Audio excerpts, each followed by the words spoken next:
So this is my 2015 Honda Grom.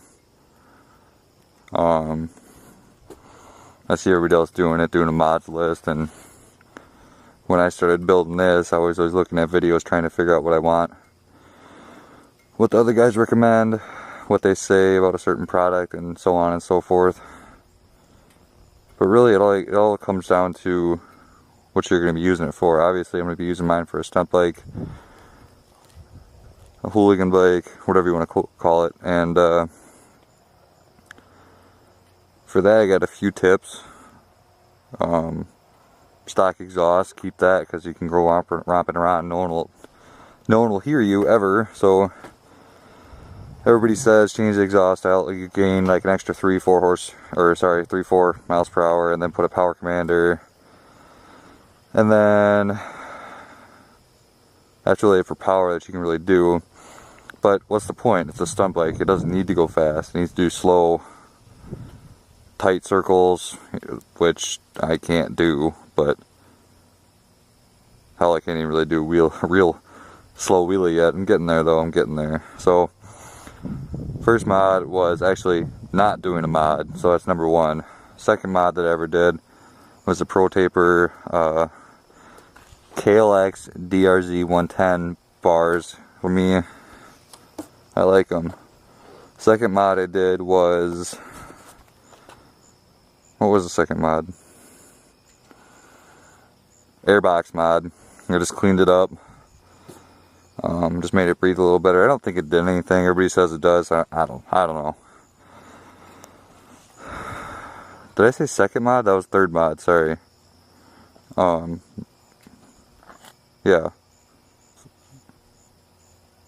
I don't know.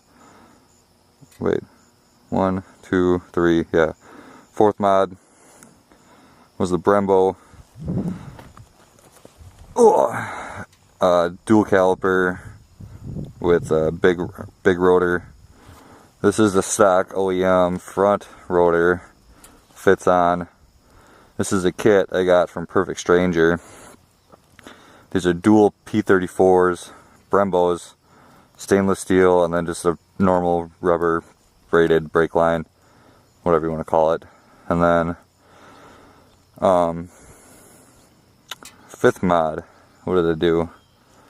Fifth mod was sprocket. Didn't do anything to the rear, but I did drop a tooth in the front. So now it's stock 15 front, and then now I dropped it down to a 14. And I can already tell, before I would have to like bounce it up and from standstill and get it up to go, and then even then I would like die out. Like it would just bog down and just come down. But this, I just clutch it, bam, it's up. And then sixth mod was I got this from, what's his name, Dark Knight in Thailand, which I got the headlight from, but that's not really a stunt mod. But Dark Knight for the rear axle sliders, and then the front axle sliders as well. I recommend, if you guys do get axle sliders, get the longer ones. These ones just looked cooler and that's what I wanted, but I didn't know. So when I first got it, I leaned it over and it was touching this. But I have some new rear sets coming, so I'm not too worried about. There's how long are they? 3.5 by 1.25 inch diameter, steel plated all around. It's like big bicycle peg, and they will not bend, they will not move, they won't do nothing. Asked the guy, he said it will protect these levers, shifter and brake lever, completely. So highly recommend that. When I get it, I'll do an update. Seventh was this other Brembo Master. This is a 16 by 18 Brembo, and the one I had before was a 13 mil, which had a built-in reservoir, which I had the brake up here and then the clutch down here.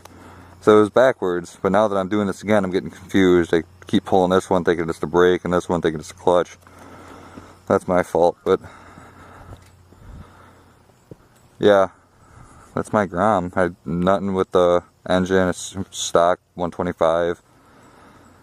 I don't know. Yeah, it's a pretty badass bike. I dig it for sure. Getting a tail saver soon. That's probably an NDC. And then, I don't know, but if you buy anything stunt related, be prepared for a wait. The Brembo package came after like 4 weeks, and even then, after the fourth week, I was still waiting for another caliper, but they gave me the steel braided brake line, but then I got the 13mm Brembo, and I thought it was this one, so I messed up with that. Long wait for that. It was annoying.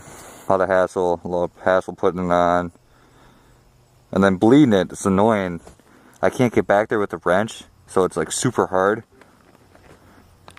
and it's hard to bleed it, so that took a while too.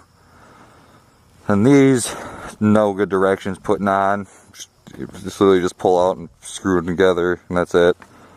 I just was hoping for more direction. And then this was a fucking pain too. It was like a 4-hour job that took me, it should have taken me like, I don't know, an hour. These stripped out of the OEM bolts, so I had to cut all the way through the OEM headlight, and it was just, oh, took forever. But one of the best mods I've done so far would be the rear brake mod, putting the Brembo on there, because I'd always get brake dust all over the chain, and I'd be cleaning the chain every other fucking day, and it just took out another 30 minutes to an hour, because I got 2 Groms, one's for my girlfriend's, one's mine. So I'd be doing it, 2 times a day, basically. And it just took forever, so I don't really get much brake dust with that stuff. Just crap OEM brake pads. But I don't know about this brake yet. I can't figure it out. I can figure it out, it's hard. You guys understand. And then with the sprocket, like you guys are probably wondering, like, oh, does it really slow you down? Does it really I don't know. Can you do highway speeds with it still? No, you can't ever really do highway speeds with a Grom, but you still do it, occasionally. So far, it still gets up to 60 pretty easily, and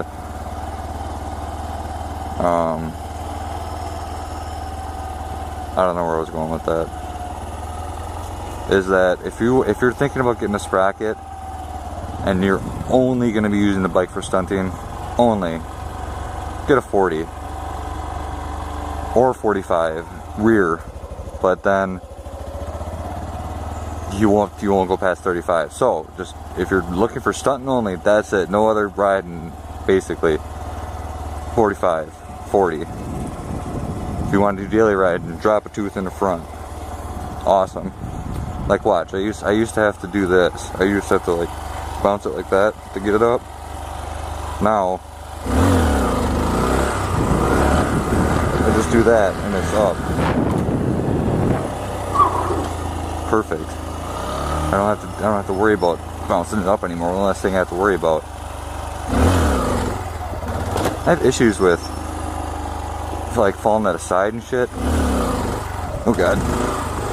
If you guys can give me some tips on that, like what I should do. I already have air let out the rear tire. Makes it a little bit easier. I'm running about like 12 to 14 PSI for the rear tire. I don't know. Any tips? Let me know. Yeah, I'll get back to wheeling now.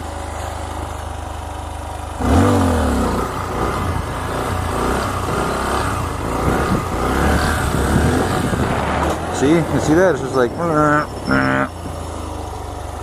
Oh god.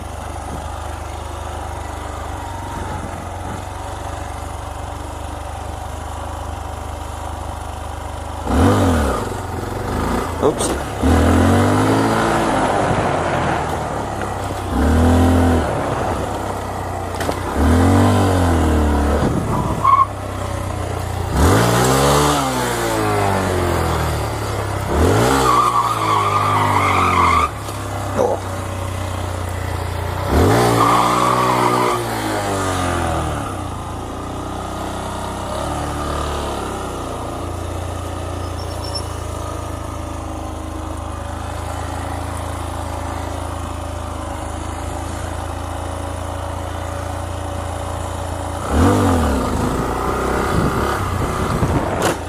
I don't know.